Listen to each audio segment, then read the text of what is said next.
बिस्मिल्लाहिर्रहमानिर्रहीम। अस्सलाम वालेकुम स्टूडेंट्स, उम्मीद करता हूँ कि आप सब खैरियत से होंगे। चैप्टर नंबर 9 हम डिस्कस कर रहे थे, उसके पहले 3 थ्योरम जो हैं वो हम लोगों ने आपके साथ डिस्कस कर लिए थे। अब थ्योरम नंबर 4 आज हम डिस्कस करेंगे। उसमें देखें बेटा कि स्टेटमेंट में वो ये कह रहा है कि if two chords of a circle are congruent then they will be equal distance from the centre. ठीक है जी। स्टेटमेंट में वो ये कह रहा है कि आपके पास 2 कॉर्ड्स हैं, ठीक है जी। जिस तरह आपको एक डायग्राम के अंदर ए बी एक कॉर्ड शो हो रही है और दूसरी कॉर्ड आपके पास सी डी ये एक दूसरी कॉर्ड है जी, ठीक है जी। 2 कॉर्ड उसने मेंशन किया हुआ है of a circle congruent then they will be equal distance from the centre.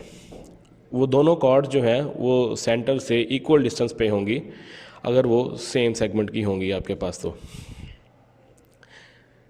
आप देखेंगे ए बी आपके पास एक कॉर्ड है और सी डी आपके पास एक कॉर्ड है। ये सेंटर से इसका जो डिस्टेंस है वो सेम होगा, ये चीज़ हमने प्रूफ करनी है जी। तो गिवन में देखें जी A B and C D are 2 equal chords of a circle with centre at O. ये देखें जी आपको डायग्राम के अंदर शो हो रहा है कि ए बी और सी डी आपके पास 2 कॉर्ड्स हैं। तो सेंटर उसका आपके पास ओ है, ओ से लेकर एच तक और ओ से लेकर के तक आपके पास इसका डिस्टेंस है। तो हमने ये इक्वल शो करना है ये ओ एच परपेंडिकुलर है ए बी के एंड ओ के परपेंडिकुलर है सी डी के। हमने सेंटर से 2 परपेंडिकुलर ड्रॉ किए हैं लाइन सेगमेंट ए बी के ऊपर। ओ एच एक ड्रॉ किया है और ओ के एक परपेंडिकुलर ड्रॉ किया है हमने सेंटर से, ठीक है जी। ये आपके पास सी डी कॉर्ड के ऊपर हमने ड्रॉ किया है। प्रूव ये करना है कि मेजरमेंट ओ एच और ओ के जो है ये आपस में इक्वल हैं, इसलिए हमने इसको इक्वल शो करवाना है क्योंकि हमने सेंटर से इन दोनों कॉर्ड्स का डिस्टेंस जो है वो एक जैसा होना चाहिए, ये बात हमने साबित करनी है।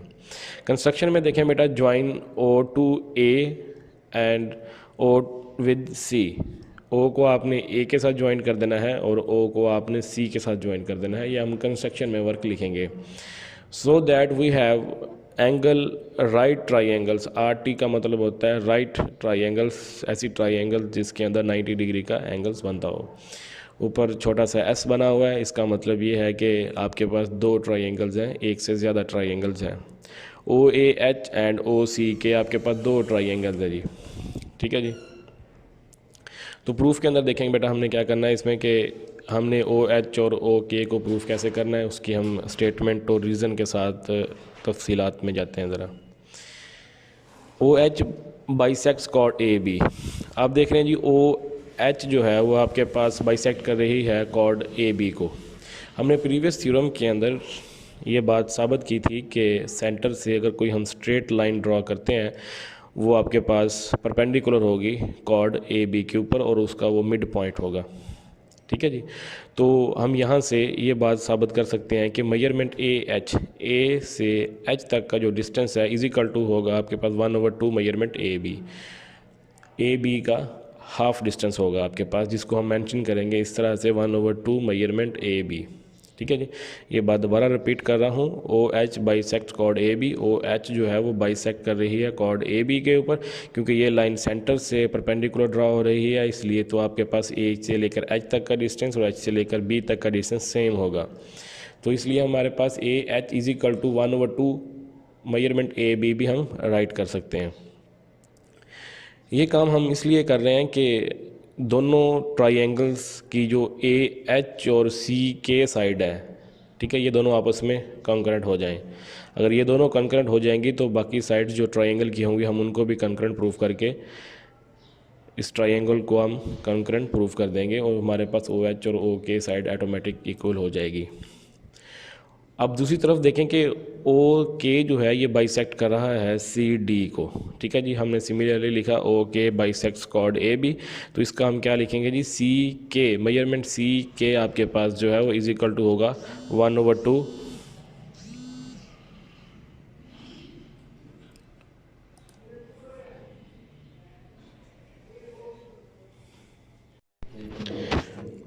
Similarly O K bisect chord A B measurement C K is equal to 1/2 measurement C D. ये दोनों स्टेटमेंट्स आपके पास आ जाएंगी, जिसको हम क्वेश्चन नंबर 1 का और क्वेश्चन नंबर 2 का नाम देंगे और रीज़न के अंदर हम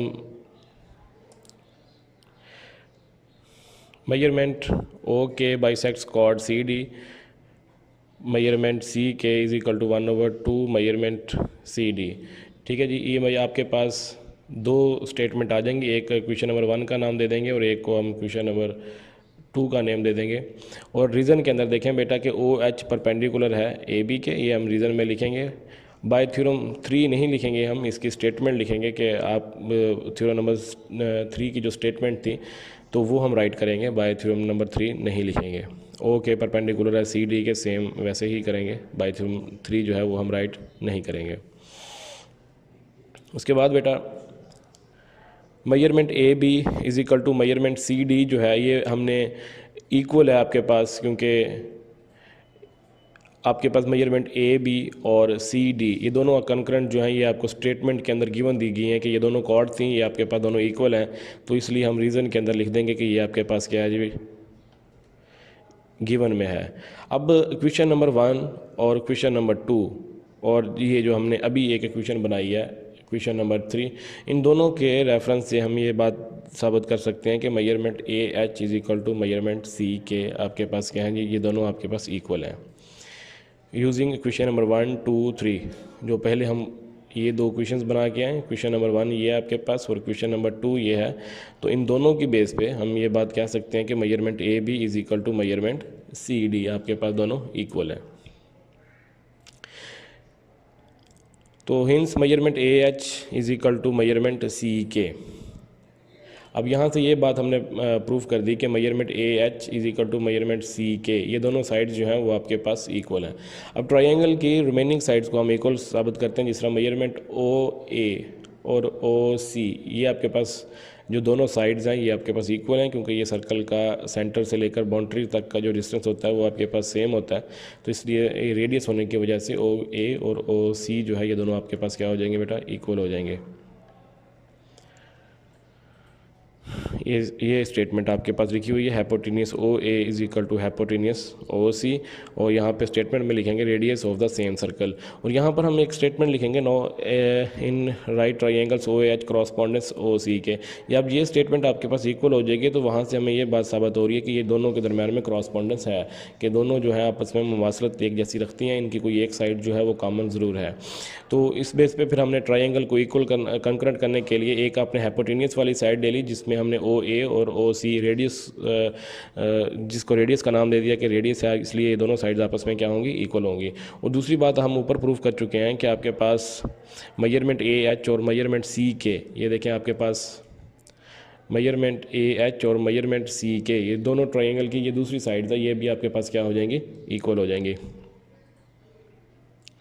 तो जब ये एक साइड और एक हाइपोटेन्यूस आपके पास जब इक्वल हो जाता है तो हम यहाँ पे पास्टुलेट यूज़ करते हैं एच एस पास्टुलेट।